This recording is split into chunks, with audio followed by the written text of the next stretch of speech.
প্ৰাক্তন প্ৰধানমন্ত্ৰী তথা ভাৰতৰত্ন অটল বিহাৰী বাজপেয়ী আৰু নাই 93 বৰ্ষীয়া বিজেপি নেতাগৰাকী দিল্লী এইমছ হস্পিটেলত শেষ নিশ্বাস ত্যাগ।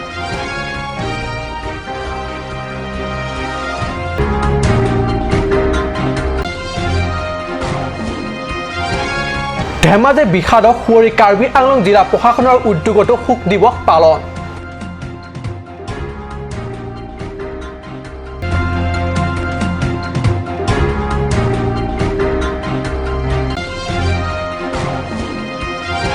অসম মেঘালয় সীমান্তৱৰ্তী এলেকা লাংহেমফিত উদযাপন দেশৰ ৭২ সংখ্যক স্বাধীনতা দিৱস। পশ্চিম কাৰ্বি আংলং সীমামূৰীয়া এলেকাত পোনপ্ৰথমবাৰৰ বাবে উৰিল ৰাষ্ট্ৰীয় তিৰংগা।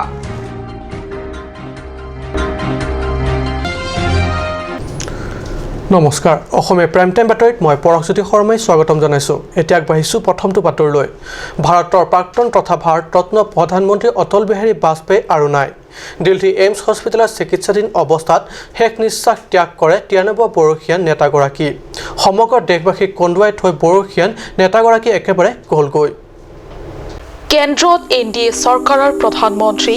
অটল বিহাৰী বাজপেয়ী এনে এগৰাকী প্ৰধানমন্ত্ৰী যি তেওঁৰ কাৰ্যকালত দেশৰ বহু দলিত আৰু দুখীয়া শ্ৰেণীৰ জনসাধাৰণৰ বাবে বহু আঁচনি তৈয়াৰ কৰিছিল।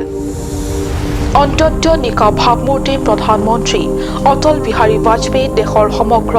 শ্ৰেণীৰ জনসাধাৰণৰ পৰা সীমাহীন মৰম আৰু শ্ৰদ্ধা বুটলিবলৈ সক্ষম হৈছিল। কেৱল দেশতেই নহয়, আন্তঃৰাষ্ট্ৰীয় পৰ্যায়তো প্ৰধানমন্ত্ৰীগৰাকীৰ খ্যাতি আছিল। উল্লেখনীয় যে 1924 চনত 25 ডিচেম্বৰত গোৱালিয়ৰত জন্মগ্ৰহণ কৰিছিল বাজপেয়ীয়ে।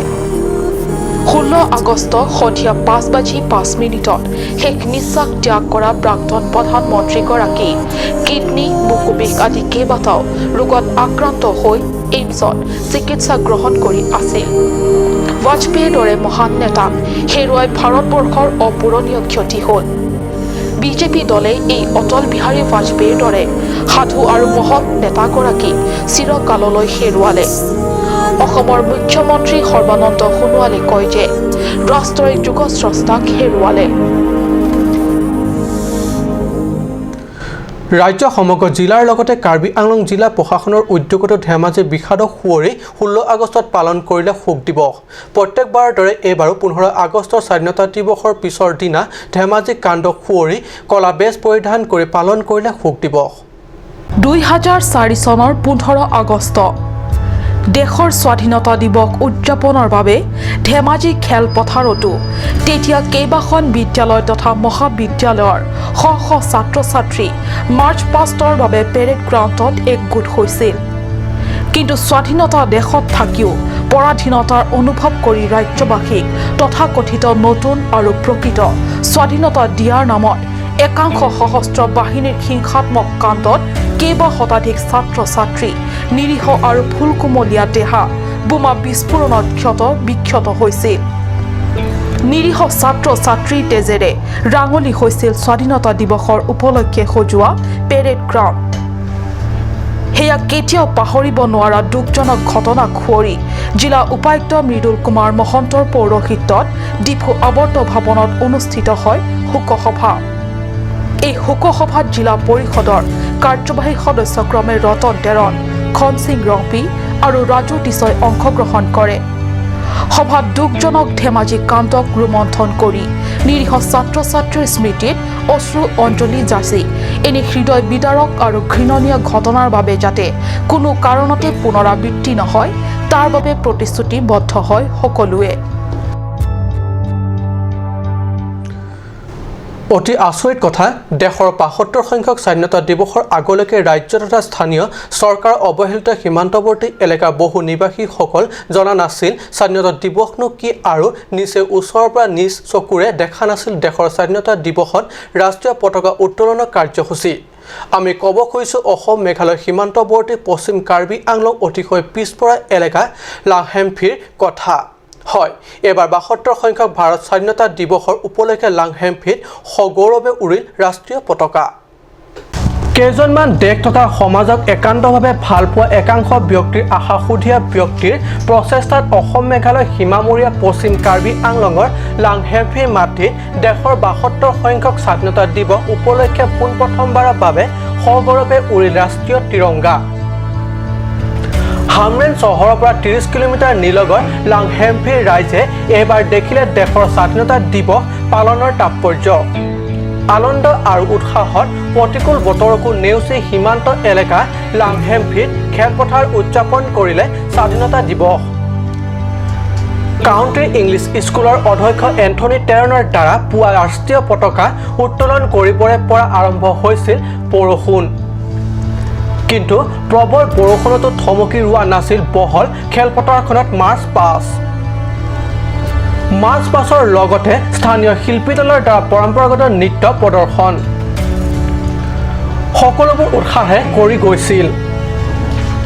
উল্লেখ্য দেশৰ ৭২ সংখ্যক স্বাধীনতা দিৱস উদযাপন অনুষ্ঠানত মুখ্য অতিথি হিচাপে হলি ট্ৰিনিটি স্কুলৰ অধ্যক্ষ তথা ফাদাৰ ডমিনিক টেৰন পশ্চিম কাৰ্বি আংলঙৰ এচিটি মৰ্চাৰ সম্পাদক আগষ্টিক হানছে তাহপাতৰ গাঁওবুঢ়া সংবৰ তকবি আৰু ভিডিচি অধ্যক্ষ প্ৰমুখ্য বহুকেইগৰাকী বৰেণ্য ব্যক্তি তথা স্থানীয় ৰাইজ অংশগ্ৰহণ কৰে আনহাতে এই মাৰ্চ পাছৰ কাৰ্যসূচী বৃহত্তৰ লাংহেভিত অঞ্চলৰ ৭খন স্কুলৰ ছাত্ৰ ছাত্ৰীসকলে অংশগ্ৰহণ কৰে I appeal all the Indians and all the children that their works had already gone and now the leaders are coming day by day. So today is ours and tomorrow will be yours. So India cannot do anything for you, but we have to do something for India. হামৰেনৰ পৰা সুন্দকৰ report cup news সময় হৈছে এটি চমু বাণিজ্যিক বিৰতিৰ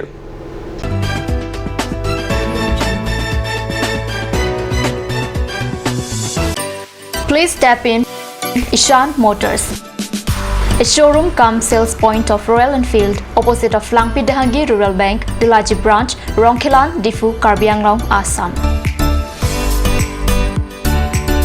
For more details, please contact 97748 73915, 7896 169021 or 957 988 008.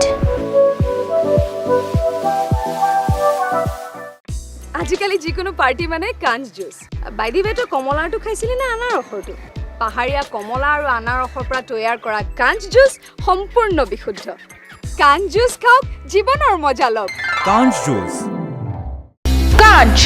Assam hill small industries development corporation লিমিটেডৰ পৰা ঘৰত নিত্য প্ৰয়োজনীয় সামগ্ৰীসমূহ আপোনালোকৰ বাবে সাজু কৰা হৈছে নিত্য প্ৰয়োজনীয় বিবিধ ৰস ফলৰ ৰস বজাৰৰ দোকানে পাব বিশুদ্ধ খোৱা পানী আমৰ ৰস কমলাৰ ৰস সৰিয়হৰ তেল হালধিৰ গুড়ি আমলখিৰ আচাৰ চিত্ৰনলা গাজ টেঙা ইত্যাদি অধিক মাত্ৰাত দোকানত পাব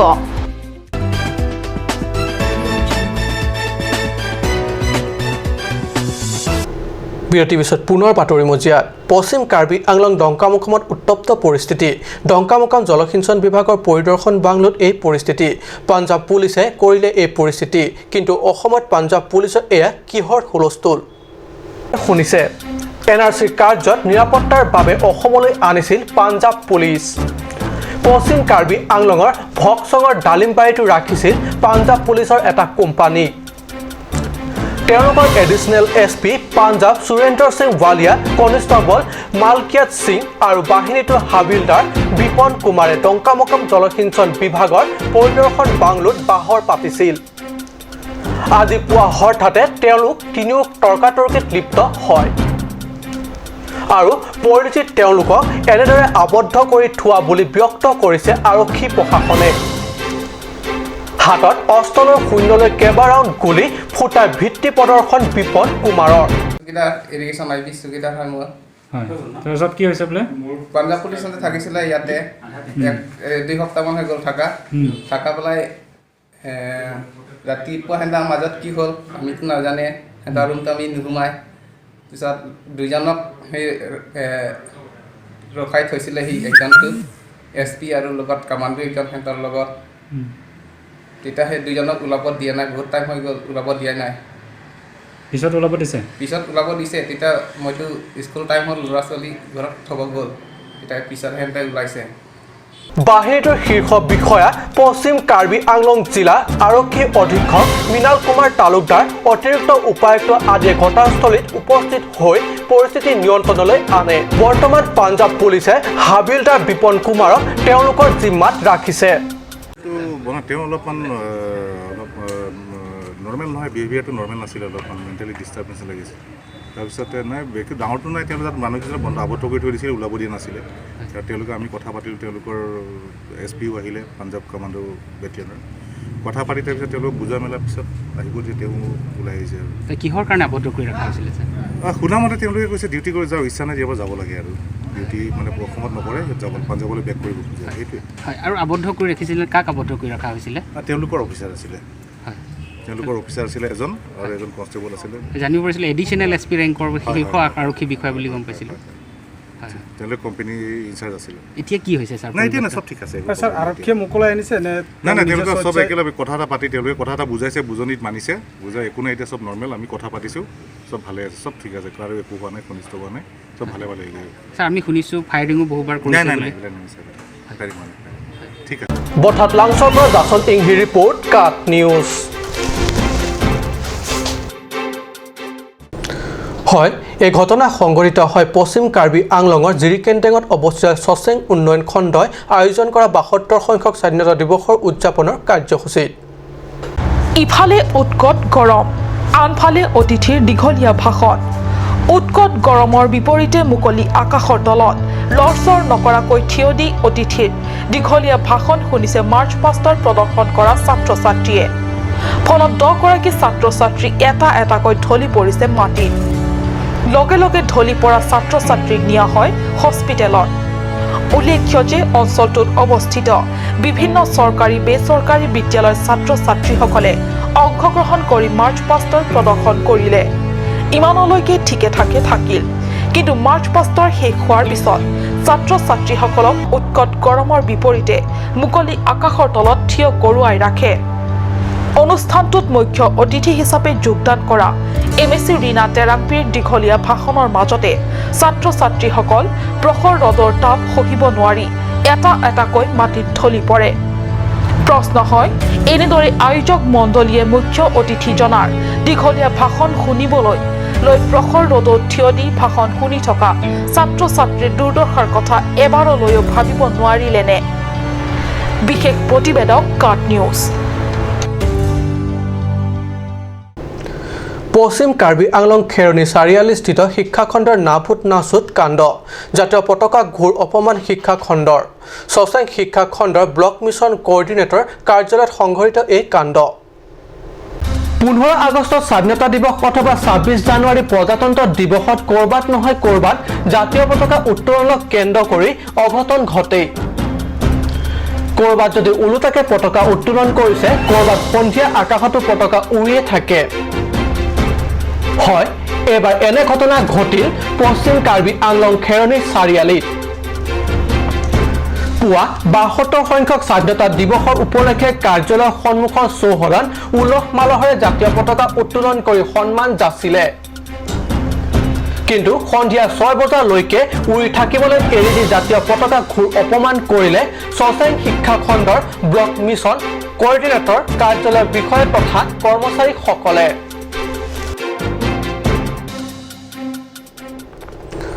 আজি অসমীয়া প্ৰাইম টাইম বাতৰি ইমানতে সামৰিছোঁ ধন্যবাদ।